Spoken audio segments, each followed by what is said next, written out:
kind of good. Yes, I'm feeling kind of good. I think that's where my music come from, where everything else come from. Where the sun come from, where the grass come from.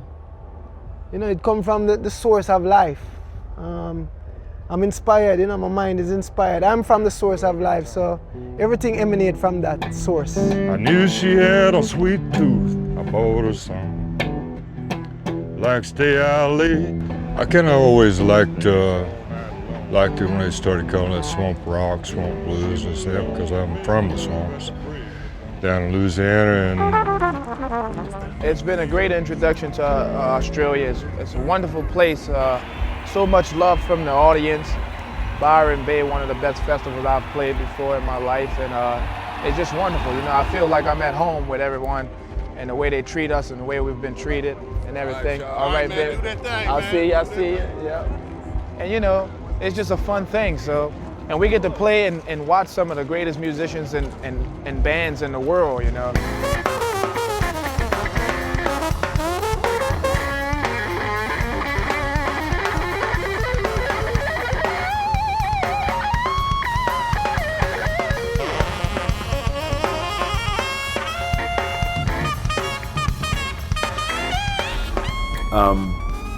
Disco was the most wonderful, opportunistic medium that ever existed, because Chic, we weren't really a disco band.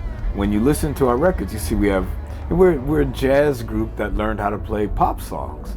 And because the whole disco phenomenon was so all-inclusive, you know, I grew up as a hippie. And even though we said, oh man, you know, like we're individuals, like, yeah, right. You could tell hippies, you could spot us a mile away.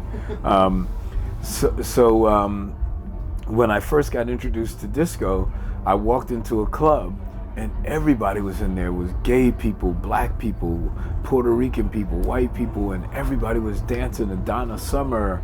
And I was like, man, this is incredible. And I first heard the Village People, Fire Island, and Eddie Kendrick's Girl, You Need a Change of Mind, and everybody was just grooving together.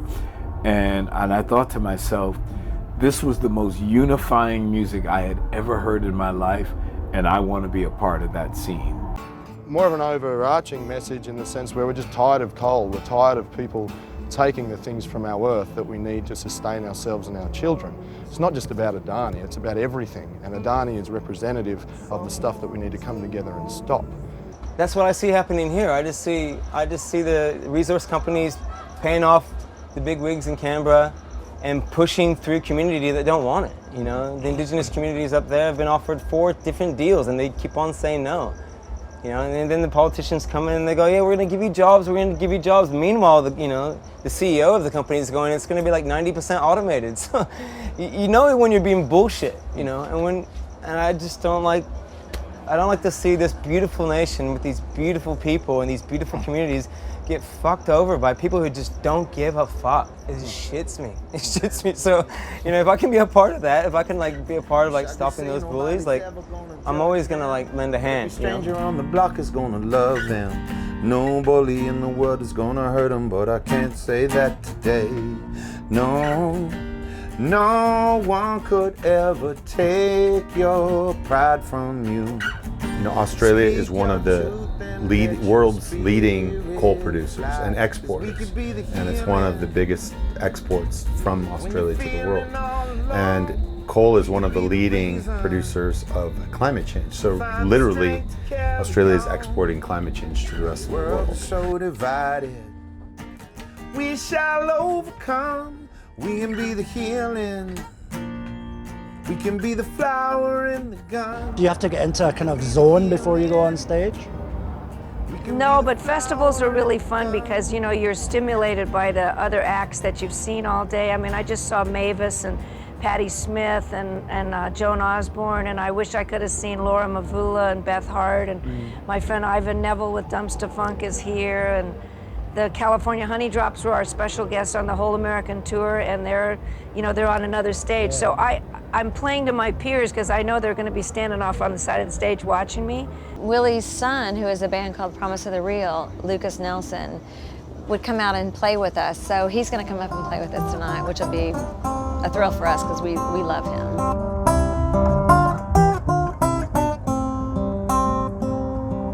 I ain't really trying to force anything. I ain't really trying to force your love on me. If you want to be a friend to me, don't be afraid to tell me what you're thinking. One of the songs that you do in performance, and you did a great version of it, was Paul Simon's Diamonds on the Soles of Her Shoes. That was a real surprise. Thanks. You know what? I like to do that when I go places because it's actually one of the greater songs, and that record was one of the greater records in terms of bringing two cultures together and two classes together. When he went out there and did that in South Africa, that whole Graceland record with Lady Smith Black Mambazo, you see the footage of that concert, and you see black people, white people, all together in a time where apartheid was still very fresh, and it was one of the great moments of bringing the people together and unifying them between cultures. First, especially when he got to the point where he was calling my name, come on Maceo, play your horn.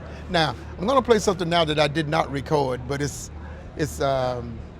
sort of synonymous with the James Brown thing, and it's something like that.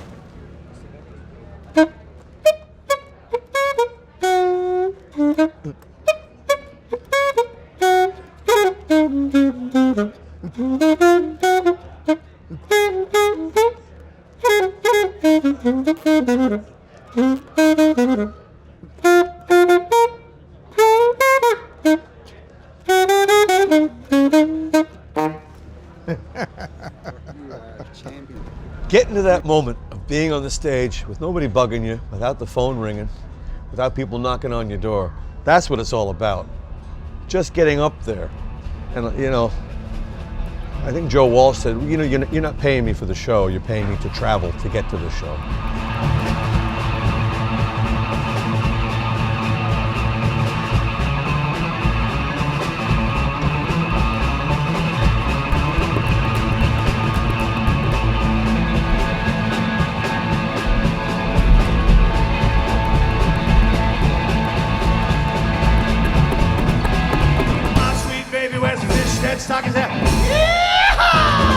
I think the attraction to rockabilly would be that there's a whole kind of package that goes along with it. You kind of know what car you're going to drive, kind of know what your old lady's going to look like. We're such good friends, and it's so weird that we don't get to see each other, and whenever we see each other, it's always really cool. Yeah. And we're going to record something together. I know. This is the first time we're going to sing together right now. It is the first time, and you have the best smile in music. Aww. I'm not noticing truth. that. I'm It's like the truth. entranced by your smile. Yeah, I wish I could take what hurts you. I wish I could take what hurts you, baby, and make it disappear. Make it disappear, yeah. Oh, but I can't work no miracle.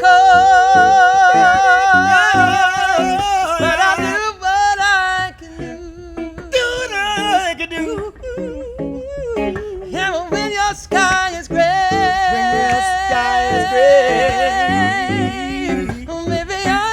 Having played the Byron Bay Blues Festival quite some time back, early days, it's really grown into kind of a destination annual event. Lay down my head by the wayside, my worn out shoes. We'd had a couple of days off here, which was unusual, you know. So we got vibed up. We'd been in the ocean, we'd been in the rainforest, we'd done it all.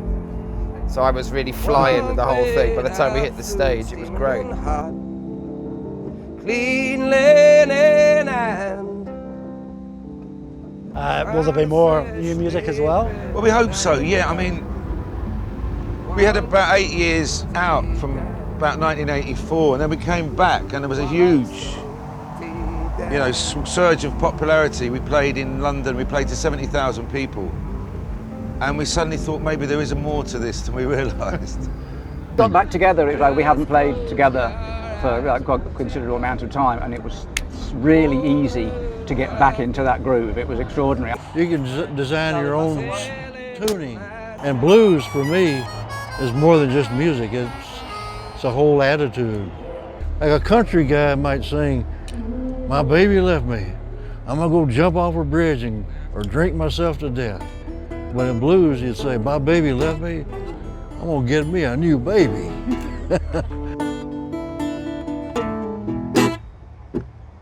I went to my baby's house and I sat down on the stairs.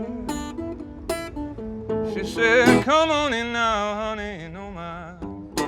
I'm from California. We tend to use words like awesome and overstate our point a little bit, but I gotta tell you, it's been a very important festival for me musically and personally. And it's mind-boggling that they get that many people from that many places in the world to come. And, you know, well, Africa and the UK and America are well represented, but, and so is Australia. But it's kind of amazing that you get all these people to come at once and sort of eagerly. You know, it doesn't seem like anyone's reluctantly here. It's amazing that I've never been to a blues festival, me being one of the foremost blues artists. You know, currently working in show business today. It's a kind of travesty I've never been invited, so I've never been before now. Feel a real way. Whoa, and I can go